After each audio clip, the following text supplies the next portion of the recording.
All right, so coming up in this offseason, the Spurs do have some questions they're going to have to look at coming up here in this next offseason. And so what I did here was I broke down some questions based on roster questions and then coaching questions as well. So I want to first begin with roster questions, and what we want to talk about here is these are going to be more so vague, open-ended questions. Again, I'm going to be writing about some of these answers, or at least looking at some of these answers more in detail over on the spotupshot.com. So make sure you subscribe to the Substack newsletter. So here's like the first big question. It's going to be what 2 picks will the Spurs land in the lottery, which I just talked about. So again, we don't know yet. We won't know that answer until May 12th. Do they get lucky and do they get to move up into the top 3 or 4? Or does it kind of just stay the same where they get 8th and maybe 14th? So again, that's one big question to watch is, where do their picks land? And again, we won't get that answer until May 12th. Also, are they going to use both picks, both first-round picks? Because we saw last year they ended up trading the I don't know if it was 7 or 8. I can't remember. It was a year ago. But anyway, it was the Rob Dillingham pick where they basically agreed to the trade with the Timberwolves. And, the Spurs drafted Rob Dillingham, but then immediately traded him to Minnesota because that was kind of the trade that came into place. And the Spurs did get a future first from Minnesota. So, again, that's another question, too, is that the Spurs do have limited roster space going into next season.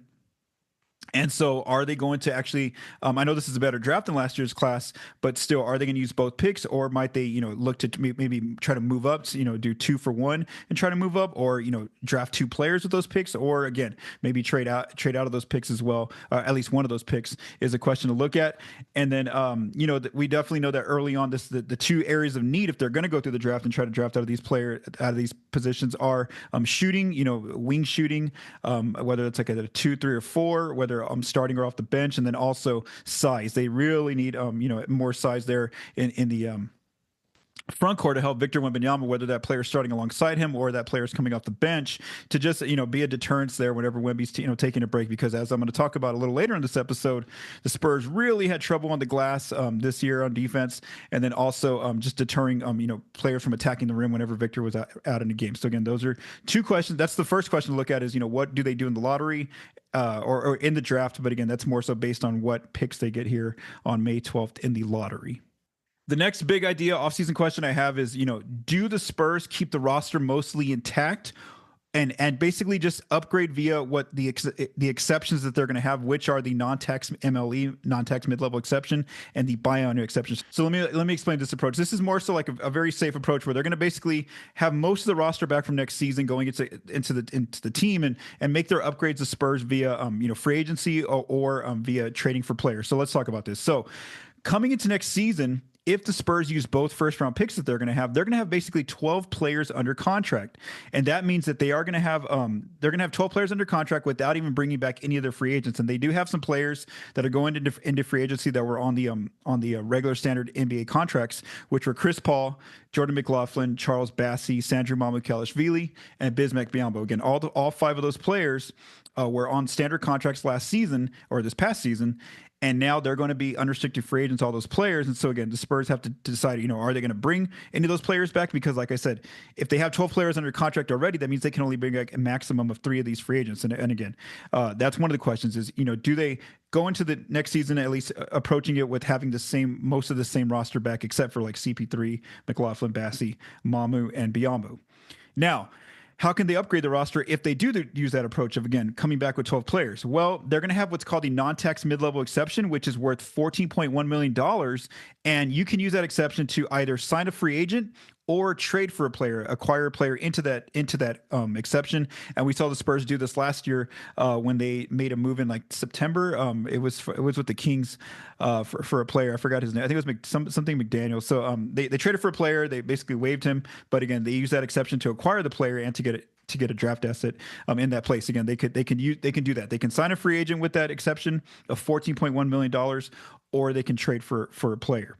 Also, they're going to have access to what's called the biannual exception, and that is worth $5.1 million. And again, that exception has the same rules where you can use it to sign a free agent, or you can use it to trade for a player. So again, those are the 2 ways that they can add to the team if they bring back most of this roster. The other way that the Spurs can try to upgrade the roster is, do they want to take a chance and maybe go after a more notable free agent And again, there's not really a lot, when you look at the free agent class coming up here in 2025 this summer on July 1st, first of all, a lot of notable players do have player options or team options. So again, they have to make those decisions first before June 30th if they're even going to enter free agency. And I would say too, a lot of players, as we've seen in the past, they don't even like to get to free agency. A lot of times they work out extensions with their teams, and they get placed on, they sign long-term deals, and then they try to, if they want to move from that team, they obviously find a way to get traded at some point during before that contract runs out. So again, it's not really a notable free agent class, I would say, but the Spurs could look at signing players through that method. And the two ways they would do that is to either open cap space, which would mean sending out notable players on contracts with larger contracts, somebody like a Harrison Barnes, a Devin Vassell, a Jeremy Sochan, a Keldon Johnson, one of those players, to a team where the Spurs don't take back any salary. And in that case, they could open some cap space, or they could work out a sign and trade where, they work with that player's team, whoever's going to be the free agent, and see if they can use his bird rights to re-sign him from that team and trade him to the Spurs. So again, if they're looking at that more so free agent route of looking at signing a free agent, those are the two ways that they would look at signing a player. Or they could do the other way, which is to trade for a notable player. So the reason why I say a trade is because we have seen the Spurs' name in some rumors lately. Shams Charania recently reported that the Spurs were among the teams with mutual interest in Kevin Durant around the trade deadline back in February. So again, Shams did report that the Spurs and Durant had mutual interest at that time, along with multiple other teams. I think there was like 6 teams that were named. And so basically what Shams has been reporting lately is that, obviously now that the Suns got eliminated as well, they didn't make the playoffs either. Durant and the Suns will look at, all their options this offseason, according to Shams, and they're going to actually be working together. Whereas in February, it looked like the Suns were just kind of talking to teams and trying to move Durant. Now Durant and his agent will probably have some input, and they'll kind of work out if his tenure is going to be over in Phoenix, they're going to work out a deal where they can look at other places that maybe Durant wants to go. And like I said, the Spurs were a mutual interested suitor, according to Shams's reporting. Also, we will say that Shams did report that as far as where Durant could end up, it might depend too on which of these playoff teams currently playing right now. Who loses early, maybe doesn't meet their expectations, knows that now, hey, we're just a veteran scorer away from getting to that next level. And so that's again where some of these teams are going to start coming out as well. Is they got to kind of see where they end up in the playoffs, and that could kind of open up a picture of where maybe Durant might possibly go. Well, just again, I'm not saying that the Spurs are going to go after Durant. Again, I'm just going based off this mutual reporting interest. But I want to talk about his contract and why it is significant about whether the Spurs do look at a deal for Durant. Who's going to have to be involved in getting moved if it's a 2-team deal. So if the Spurs and the Suns were to figure out a Durant trade before June 30th, before the next free agency rolls in on July 1st, then Durant's current salary for right now is $51.1 million. So again, if you're creating a deal, just a Phoenix San Antonio deal, you're having to create contracts that add up to getting close to that $51.1 million for the Spurs. Now, if a deal gets done after July 1st, then Durant's salary goes up for next season to $54.7 million. So again, if it's just the Spurs and Phoenix talking and they're trying to create a deal, there's going to have to be some notable players on the Spurs' side being put into a deal to get up to that $54.7 million after July 2021. Or after July 2026, not 2021. So once just some of the big questions for Phoenix's side is, what are they looking for in a Durant trade? Obviously, they want to keep a competitive group around Devin Booker right now. That's their cornerstone franchise player that they want to build around. They could look at maybe not going the stars approach and maybe getting some good young players that are going to be productive right now and impact winning now, plus maybe some picks. But also to note is that Durant is going to be an unrestricted free agent in 2026. So you're only getting him for a year under contract. So that's a leverage point for other teams that are trading for Durant, is that they don't have to give as many assets away because they know that Durant could just become a free agent in 2026. So again, those are some of those back and forth conversations that are going to happen whenever teams start looking at Durant trades. And just talking about the Spurs specifically, let's just say they worked out a deal with the Suns. If they want to get a deal done after July 1st, it's going to have to, again, just because of the salaries, it's going to have to include, somebody like Vassell and Harrison Barnes or Keldon Johnson, or something like Harrison Barnes, Keldon Johnson, and Jeremy Sochan. Again, that's just if Phoenix and San Antonio are having conversations, they don't bring a third or fourth team in. The Spurs again will have to lose some players with bigger salaries on their roster. And also, one thing to mention is that the Suns are over the second apron, so they have limitations in terms of what kind of deals they're creating. And basically, the big takeaway is that the Suns' part, any Durant deal can involve them taking back more money. They always have to be taking back less or exactly that same amount. So again, that's why it's a little tricky. To build a Durant trade. But again, if the Spurs were to participate with Phoenix, again, they're gonna be losing some notable rotation players and young players that are on contracts, such as Vassell, Keldon Johnson, and also Jeremy Sochan, who's still on his rookie scale contract. And so, I guess again, I'm not reporting that the Spurs have any interest in going after Durant right now, but I'm just saying that if they look at that option of looking at a star player like Durant, have they basically? That's another offseason question: is have they basically seeing enough from Vassell and Keldon or Sochan if they're willing to move one of those players or two of those players to get a player like Durant? Do they think that maybe those players are starting to hit like their baseline or like their peaks already, or they kind of see a projection of where those players are going to end up landing in their career, and maybe they think that Durant alongside Wemby and Fox is just too much to not take a chance there. So again, that's just more so a conversation to look at as free agency gets closer and the offseason, also the draft. Like I said, they can't create a deal before July 1st, before June 30th. There's that possibility. But again, those are just more big takeaways to look at, big questions, considering that the Spurs were in that Durant rumor, and that's also an option they could take. They could take that more conservative approach of coming back with the 12 players on roster plus adding maybe some picks, some free agents, or they could go they could really take a gamble here and move off some of these young players like Vassell or Keldon or Sochan to get a player that's going to obviously come in. He's a lot older on 1-year deal, but in Durant, but can immediately just be a go-to player for this team alongside Wemby and Fox. So again, those are some interesting questions to look at in terms of how the Spurs are going to build out their roster for this coming season. Another big offseason question the Spurs face is, will the Spurs and Jeremy Sochan agree to a contract extension, or where are those conversations going to go? So one thing to note is that Sochan is going to be eligible for an extension this coming off season. I think it's after July 1st up until like around Halloween time in late October. And so just looking at what Sochan did this past season, just again, very basic base stats numbers. I'll be writing more about this later on the spotupshot.com. He averaged 11.4 points per game, 53% shooting from the floor. He just had a very good season, finishing around the basket, on cuts, on dives, finishing alley-oops, all different ways, getting offensive rebounds and putbacks. So he had a really good season this year as far as right near the basket, being very efficient, where he shot a 54% from the floor. His three-point shot is obviously still a shot that he's working on. He only shot 31% from the three. He also had the fewest attempts from three of his career, where he didn't really take as many shots as either. I think it was like over one per game. He played in 54 games. Obviously, we know that 2 injuries did hamper him this season. That was the early season thumb injury around like November to like December, and then also his back started flaring up, giving him issues in early January. Then he came back into March, kind of played a few games, got hurt again with that back injury. So again, those are areas that did impact him. We also saw him play his fewest minutes in a season, where he only played 25.3 minutes per game this year. We also saw his role change. Early on he was a starter. Then as he got injured and then tried to come back, they basically had him finished as basically like the backup 5 for a while off the bench. And we saw that, because of his lack of shooting, and even though we know Sochan's a more versatile defender, Harrison Barnes basically couldn't be moved out of the starting lineup. Like, he was just, the Spurs needed his outside shooting, there to space the floor, and Barnes is their best, outside shooter on the team. And so, Sochan, because he also plays a similar role there at power forward, he ended up going to the bench, and kind of that's where he finished out his season. He also got to the free throw line, 2.3 free throw attempts, which was a career high for him. Made about 70% of his free throws, 69.6%.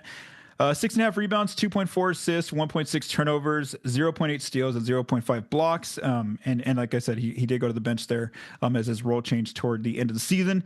And like I said, he's definitely one of the most versatile defenders, where, you can put him on guards, you can put him on wings, on bigs. He's able to kind of switch, 1 through 5 and guard certain players or certain matchups, for the entire game that you need him to. But it's his offense where the team has to make a decision at times of maybe not having him on the floor, especially like in crunch time at different times. Because teams will back off him and really shrink the floor for players like Castle, for players like Fox and Wemby. And so I guess like that's like the big issue is like, what is, when they start having these conversations, the Spurs and Sochan, is, what is the right range for an extension, considering that, when Devin Vassell and Keldon Johnson got their extensions, you were seeing some scoring I would say like not upgrades, but some scoring growth from them. Their points per game were going up. They're just they're different level of shot creation and things like that. Whereas Sohan, it's a little bit different because if you're signing him, you're more so doing it for the defensive. You're signing him more so for his defensive approach. And he can be a little versatile on offense, but again, he doesn't have exactly that scoring impact that maybe like somebody like Vassell and Keldon did when they got their extensions. And so again, that's where it's a little bit different. Is you're paying if you're working on an extension with Sochan. If you're the Spurs, you're more so looking at his defensive upside that he's bringing to your club. For the next 3 to 4 years, whatever the extension ends up being, if there is an extension. And so I guess that's the starting point. Is like again, this early conversation is like maybe like starting off at the non-tax mid-level exception, which is $14.1 million. Do you kind of start there and see, who wants to go higher there? Maybe get closer to Keldon Johnson money, which is like at 17, 18 million range, or is it just not enough because of the fact that Sochan doesn't have that much, or doesn't bring that much to the offensive end right now, and in his career through 3 years in the NBA. Also, if the Spurs don't get an extension done with Sochan, they could say, okay, well then, he's still a restricted free agent next year in summer of 2026. So they could say, okay, just go into restricted free agency, and maybe they still want him on the team, so they could see, hey, go out there and get a deal, and we'll see if we match it. And again, that's basically where the market kind of sets his next contract in terms of our team's going to offer him, more than the mid-level exception next year in 2026, especially that this year kind of looked a little bit more like a down year because his role got a little bit less, and he also dealt with injuries at times. So again, those are those conversations that the Spurs and Sochan will have over this offseason. And again, the extension doesn't have to get done until late October. So again, that's just something to watch. And again, I will be writing more about it and looking at, maybe past players who kind of had a similar skill set to Sochan and seeing what their extensions looks like at times. So again, those are those conversations that the Spurs, could have here with Jeremy Sochan. And then, just looking at one of Crafted NBA's models, I just plugged in the numbers. They have a thing where you kind of project a player's career. And again, he's only been in the league for 3 years, Sochan. And so they do project him long-term to be a long-term starter is what Crafted NBA's projection model does have for Jeremy Sochan. So again, that's just something notable, to look at long-term aspects of where his career could end up going here in the NBA. All right, so now that I addressed roster questions, I want to talk about another question that's going to be, impacting the Spurs this coming off season. That's coaching questions. So basically, Shams Charania did report on Saturday from ESPN. He did report that Coach Pop had a medical incident at a restaurant the previous Tuesday night, and he's now at home, stable, and doing fine, according to Shams. I do want to note that the team did not issue any kind of press release about this latest incident with Coach Pop. And so basically, from the team's perspective, everything that we've seen, come out lately is that the Spurs are still basically giving Pop time to decide. Does he want to work Pop and his doctor's time to kind of continue to figure out, is he going to continue coaching like he said he wanted to continue to try to do in his last press release, when he was basically saying that he's doing everything he can to try to get back out, back to the bench, or will they wait and see if maybe he decides to eventually retire? So again, that's kind of where the Spurs are still giving Pop his space, obviously, to make that decision this off season. And so again, that part hasn't changed, that the Spurs are still it's basically in Pop's the answer's up to Pop whether he wants to keep coaching or retire. But just something notable that's happened, in these last few weeks since the season did end, is that some teams that there are some coaches that are becoming available. Taylor Jenkins got fired from the Memphis Grizzlies right before the season ended. Mike Malone got fired from the Denver Nuggets right before the season ended, and then Coach Bud, Mike Budenholzer, who used to be a longtime assistant coach with the Spurs, just got fired as well from the Phoenix Suns. So again, the Spurs are giving Pop his time to decide, but also there are coaches starting to become available, especially there might be more coaches too soon, depending on who disappoints in the playoffs. So again, that's just something to watch, is that there's still a little bit of an uncertainty, or we don't know the answer yet of what's going to happen with the coaching situation for the Spurs as well.